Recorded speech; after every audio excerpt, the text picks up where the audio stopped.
Bonsoir. Vu que nous avons beaucoup de clients qui sont des francophones, je m'adresse à eux en langue française. Donc pour le moment, il y a juste des éclaircissements sur la loi, la dernière loi numéro 145 du 11-10-2024 qu'elle s'appelle Decreto Flussi. On va parler juste de l'avocat. L'avocat, tu demandes la protection internationale. L'avocat, il a la faculté de jouir de l'assistance, de l'assistance de l'avocat.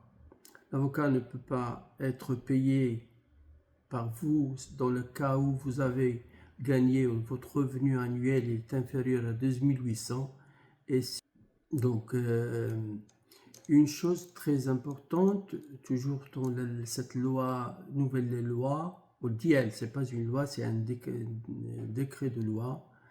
Et bien sûr, il va apporter entre-temps, bien sûr, quelques modifications. Aussi, il va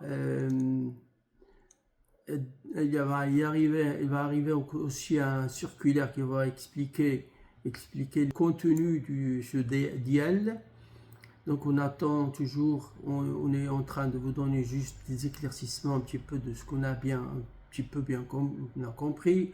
Donc, mais la chose la plus importante que je vous dis maintenant, c'est ce que vous êtes un demandeur de protection internationale. Il faut savoir que si vous êtes dans un camp et vous quittez le territoire, vous quittez le centre sans le dire à ceux qui travaillent au centre, ça veut dire que tu as implicitement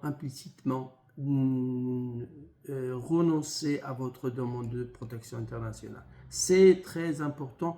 Donc, en ce qui concerne, monsieur, vu que les personnes demandeurs de protection internationale, lorsque vous allez remplir le modèle C3, on vous demande l'adresse ou l'hospitalité, ça.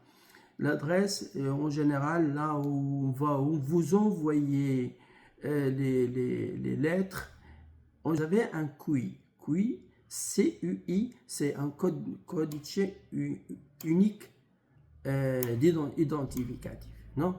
Et puis, il y a un autre code qui s'appelle Vestanet. Ce sont très importants. Dire que tous les lettres qui vont arriver dorénavant, je veux qu'ils arrivent chez toi, avocat ou avocate, bien sûr. Ça, c'est très important. L'avocat va écrire une lettre à la commission pour leur dire que l'adresse du monsieur X, Y, elle est dans mon cabinet. N'importe quelle lettre, n'importe quelle notification, elle doit arriver directement dans mon cabinet. Et vous allez rester toujours en contact avec l'avocat. Vous devrez, parce que si vous déposez la demande et la commission vous repousse votre demande, qu'est-ce que vous allez faire? Vous avez le droit de faire le recours. Si vous êtes un pays POS, pays d'origine sûre, dans ce cas-là, vous avez 15 jours pour faire le recours. Et dans le cas où vous êtes un pays non sûr, donc vous avez une procédure non accélérée, c'est normal. Donc dans ce cas-là, vous pouvez faire le recours dans un mois. Donc si vous arrive la notification de le rejet ou de repoussement de votre demande de la commission, vous devriez faire le recours le plus tôt possible. Et ça, c'est très important. Autrement, vous perdez tout. Et au revoir, à la prochaine, Inch'Allah.